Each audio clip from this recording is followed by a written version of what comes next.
The day had begun as with most days. I had just completed my 100-mile morning run.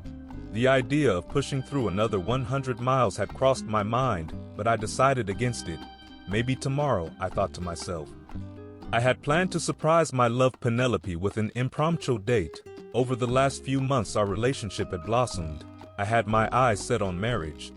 Her raven hair, silky smooth skin, dazzling eyes, had made her the jewel of my eye.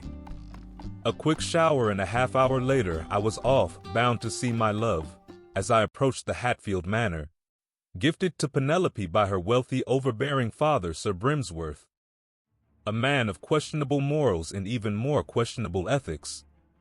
He had made his fortune during the scramble for Africa, a fact he let everyone know at every opportunity he got. Following his ventures in Africa, he was handed his knighthood by the king himself, decreeing his contributions to the empire as monumental. Needless to say, the idea of him handing his daughter into marriage to a man with no aristocratic lineage would have displeased him. I could see a vehicle parked by the gatehouse. The roofless design, expensive rims and chrome finish, marked it out as a Mercedes-Benz Roadster, a fine car. It was odd, as this was not Penelope's vehicle and I had expected her to be alone. I marched on. To keep the surprise for Penelope, I decided to use the rear entrance. Like a thief in the night, I stealthily made my way through the garden, careful not to disturb any of the rose bushes, keeping a low profile as to not alert Penelope. Gently, I edged the rear door open. This door was never locked, something I had warned Penelope against. I made my way through the kitchen, still maintaining my low profile as a leopard hunting in darkness. There was an unusual quiet in the manor. Through the foyer decorated by a magnificent chandelier, I made my way up the stairs. As I approached Penelope's bedroom, I heard her sweet laughter. This was followed by a gut-wrenching sound, the unmistakable guffaw of a man. In that moment, I could feel every sinew in my body tense up. The blood boiled through me. Abandoning my stealth and caution, I barged into the bedroom, every inch of my body pulsating with rage. Before me Penelope lay, next to her a man. They both lay there aghast. The man, sensing the danger he was in, sprang up from the bed, like a buck on the African savannah. Half naked from the waist up, he stood before me. I could not meet his gaze. My mind raced in many directions, knowing the implication of what I had just witnessed. I could faintly hear Penelope protesting as to what was about to occur. Having regained some of my composure, I lifted my gaze to meet the other man's. He stared back coldly. He had already assumed a defensive posture. Acknowledging the reality that one of us was not going to walk away from this, Penelope lay there hiding behind her covers, speechless. She knew there was nothing she could do to stop the storm that was approaching. I slowly clenched my fists, the adrenaline encouraging me. It felt good. In one swift motion I closed the gap between us, maintaining a low guard to invite an attack. However, the man held his ground and did not attack. One of the fundamentals of effective close-quarter engagement is the use of feints. I feinted high and the man instinctively put up a high guard, momentarily obscuring his view of my true attack. A clean kick connected with his midriff. I could feel the wind being driven from his lungs. He crushed into the wardrobe with a huge thud. Something was off. It felt too easy. I backed up and reset, keeping my guard. I expected him to attack, but he just lay there bundled up in a heap. Perhaps I did not know my own strength. I turned my attention to Penelope. All the emotions hit me at once. I could not forgive this betrayal. No words were necessary. My mind wandered. I looked at her thinking, but why? Looked back on the moments we had spent together, our plans for the future. It had all meant nothing. I began to steel myself. It was evident now that she never loved nor cared for me. 'Twas cruel of to feign all those emotions just to betray me. The signs were there, I thought. My thoughts took me back to the day we were spending time together. It was a Sunday and we were in buoyant moods. Her phone rang and she answered, but I noticed she immediately left the room and went to answer it. I thought it odd, as she usually answers all her calls in front of me. Brushing her unusual behavior aside, I dismissed it as a non-issue. Then there was the time she introduced me to her uncle. He was built like mountain, shoulders wide as a gallows, a face chiseled from granite, dressed in an immaculate suit. "This is my uncle," Penelope told me, sounding hesitant. Half reassured by this information, I offered a handshake. His grip was indomitable. It was as a vice, caught me by surprise. It took great strength and sheer willpower to prevent myself from wincing. "Pleasure to meet you," I said with relief as he released my hand. Staring at the man before me, he bore a close resemblance to the uncle. I swore to myself, I will never look back. I could see she was distressed and whispered something under her breath.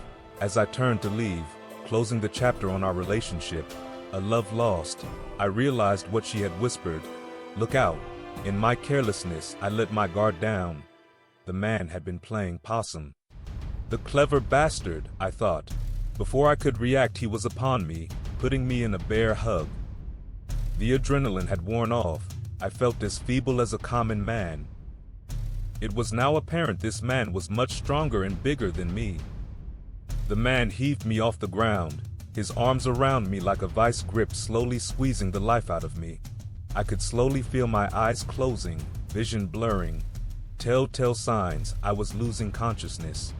My mind drifted to my training in the King's Army and the invaluable skills I had gained. With an exhale, I contracted my diaphragm.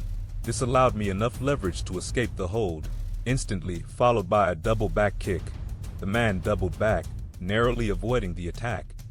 One of the rules of close quarters combat is that the whole body is a weapon. With this in mind, I followed up with a spinning elbow. The man had anticipated and deftly avoided the attack. He had avoided both fatal blows in as many seconds. Knowing he had lost his advantage, he rested. We both once again faced each other. Examining this man closer, he was certainly much bigger than me and without question stronger. This insight reassured me that I did not need to hold back against him. I could finally cut loose. It was a shame that I had to stop this man here. He definitely had talent and earned my respect. Despite his size and strength advantage, he did not charge in carelessly like a brute. But rather, every attack was calculated, no movement wasted, opting to engage on the counterattack. I adopted a more direct style, adopting the southpaw stance, just to feel him out, relying on my speed and reflexes to avoid his counterattacks. The beginning stages were just reading each other's movements, biases, and overextensions. It was an intricate chess match, an art of war. I felt it, the call of battle. I saw the look in the eyes of the other man. A look of recognition when a predator meets another predator. We continued to trade for the next several exchanges, parry followed by a kick, block, dodge, roll. This was poetry in motion. I could feel my body responding as it always has. I was in fine form. The man dropped his shoulder and shimmied forward. An unorthodox approach for sure. I calmed my mind and predicted the high kick. With ease, I shifted my weight to the left, avoiding the attack. Seamlessly, I followed up with a right cross, inches from the man's chin. Fortune had favored him. At this distance, that attack would have ended it. This was a testament to this man's tenacity and skill. He followed up with a flurry of hooks, jabs, straights, and feints for good measure. If he was facing an average opponent, this would certainly have been curtains. However, I was able to avoid each attack effortlessly by reading his footwork, in combination with head movement and shoulder rolls. The man attacked tirelessly. I started to see openings. Patterns were starting to emerge. My victory was assured. As the battle drew out, it became clear to me that the initial kick I had landed had gravely impaired him. Moreover, it was like he was already nursing an old injury, reopened by my kick. With each exchange, he would wince. His movements became dull and labored. If this continued, it would turn into a mortal wound. Law 15 of 48 laws of power dictate that you should crush your enemy totally. However, I could not get myself to finish him off. It was not a fair fight. With that thought, my fighting spirit waned, and I halted. I readjusted my cuffs and turned to leave. Penelope was still sobbing.